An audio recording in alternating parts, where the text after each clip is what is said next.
Hey guys, today's chapter is chapter 10 of Harry Potter and the Sorcerer's Stone, titled Halloween. Malfoy couldn't believe his eyes when he saw that Harry and Ron were still at Hogwarts the next day, looking tired, but perfectly cheerful. Indeed, by the next morning, Harry and Ron thought that meeting the three-headed dog had been an excellent adventure, and they were quite keen to have another one. In the meantime, Harry filled Ron in about the package that seemed to have been moved from Gringotts to Hogwarts, and they spent a lot of time wondering what could possibly need such heavy protection. "It's either really valuable or really dangerous," said Ron. "Or both," said Harry. But as they all knew for sure about the mysterious object, but all they knew for sure about the mysterious object was that it was about 2 inches long. They didn't have much chance of guessing what it was without further clues.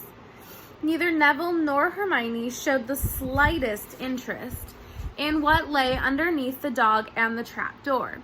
All Neville cared about was never going near the dog again. Hermione was now refusing to speak to Ron and Harry, but she was such a bossy know-it-all that they knew this was an added bonus. All they really wanted now was a way of getting back at Malfoy. And to their great delight, such a thing arrived in the mail about a week later. As the owls flooded into the Great Hall as usual, everyone's attention was caught at once by a long, thin package carried by 6 large screech owls. Harry was just as interested as everyone else to see what it was in the large parcel, and was amazed when the owls soared down and dropped it right in front of him, knocking his bacon to the floor. They hardly fluttered out of the way when another owl dropped a letter on top of the parcel. Harry ripped open the letter first, which was lucky because it said, "Do not open the parcel at the table. It contains your new Nimbus 2000, but I don't want everyone knowing you've got a broomstick or they'll want one. Oliver Wood will meet you tonight at the Quidditch field at 7 o'clock for your first training session. Professor M. McGonagall." Harry had difficulty hiding his glee as he handed the note to Ron to read.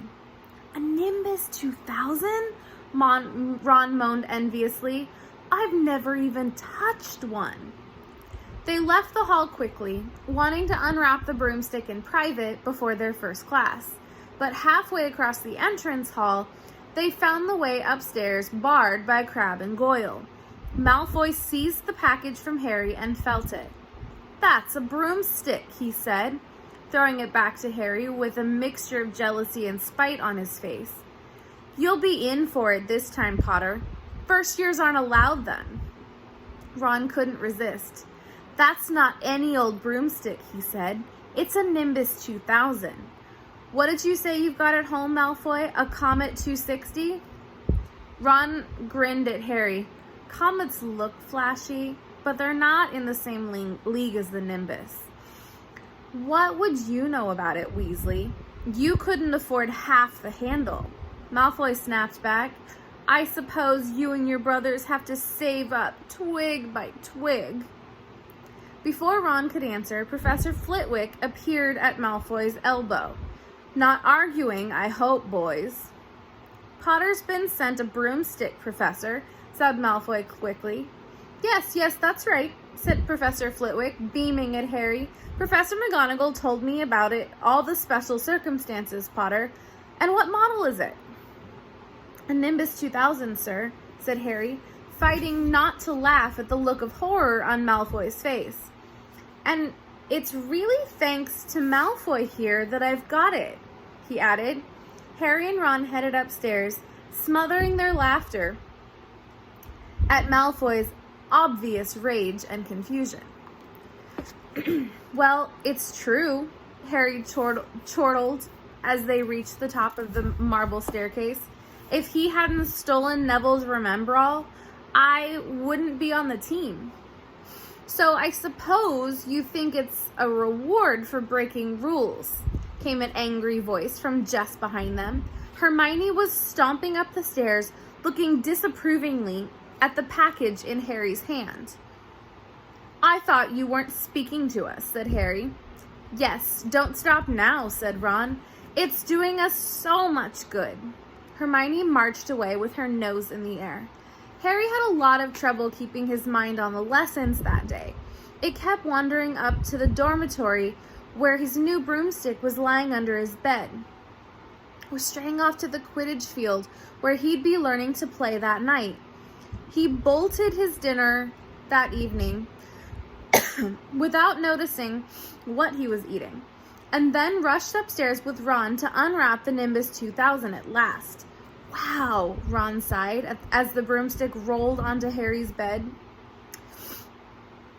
Even Harry, who knew nothing about different brooms, thought it looked wonderful. Sleek and shiny with a mahogany handle, it had a long tail of neat straight twigs and Nimbus 2000 written in gold near the top. As 7 o'clock drew nearer, Harry left the castle and set off in the dusk toward the Quidditch field. He'd never been inside the stadium before. Hundreds of seats were raised in stands around the field so that the spectators were high enough to see what was going on. At either end of the field were 3 gold poles with hoops on the end. They reminded Harry of little plastic sticks Muggle children blew bubbles through, except that they were 50 feet high. Too eager to fly again to wait for wood, Harry mounted his broomstick and kicked off from the ground. What a feeling. He swooped in and out of the goalposts and sped up and down the field. The Nimbus 2000 turned wherever he wanted at the lightest touch. Hey, Potter, come down. Oliver Wood had arrived. He was carrying a large wooden crate under his arm. Harry landed next to him. Very nice, said Wood, his eyes glinting. I see what McGonagall meant. You really are a natural. I'm just going to teach you the rules this evening. Then you'll be joining team practice 3 times a week. He opened the crate. Inside were 4 different sized balls. Right, said Wood. Now, Quidditch is easy enough to understand, even if it's not too easy to play.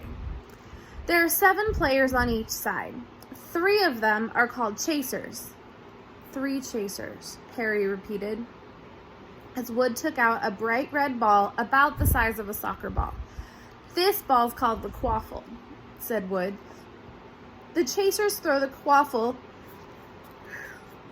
to each other and try to get through one of those hoops to score a goal. 10 points every time the quaffle goes through one of the hoops. Follow me?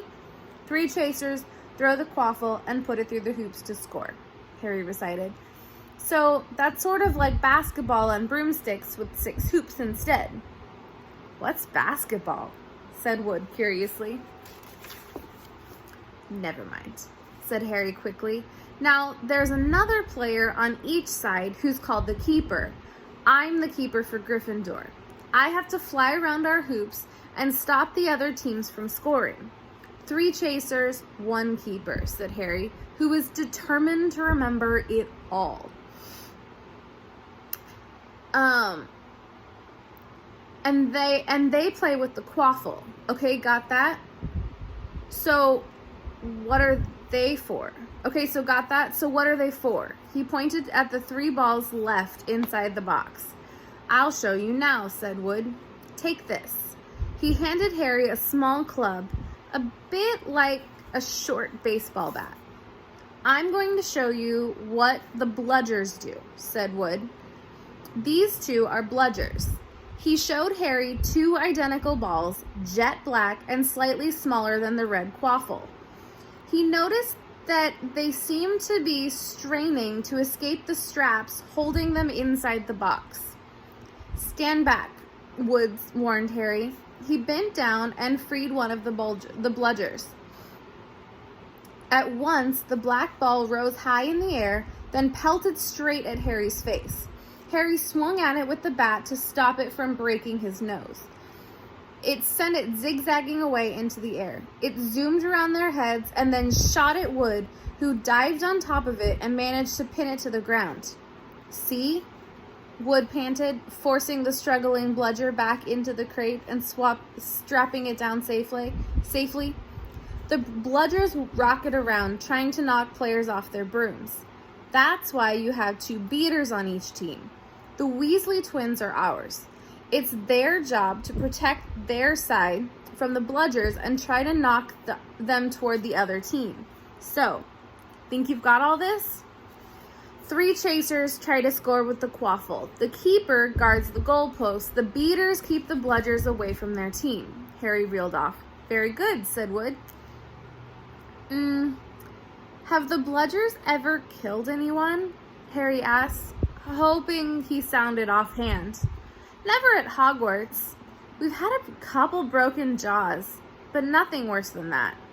Now, the last member of the team is the Seeker. That's you. And you don't have to worry about the quaffle or the bludgers. Unless they crack my head open. Don't worry. The Weasleys are more than a match for the bludgers. I mean, they're like a pair of human bludgers themselves." Wood reached into the crate and took out the 4th and last ball. Compared with the quaffle and the bludgers, it was tiny, the size of a large walnut. It was gold and had little fluttering silver wings. "This," said Wood, "is the golden snitch, and it's the most important ball of the lot. It's very hard to catch because it's so fast and difficult to see. It's the Seeker's job to catch it. You've got to weave in and out of the chasers, beaters, bludgers, and quaffle to get it before the other team's Seeker, because whichever Seeker catches the snitch wins his team an extra 150 points, so they nearly always win. That's why Seekers get fouled so much. A game of Quidditch only ends when the snitch is caught, so it can go on for ages. I think the record is 3 months.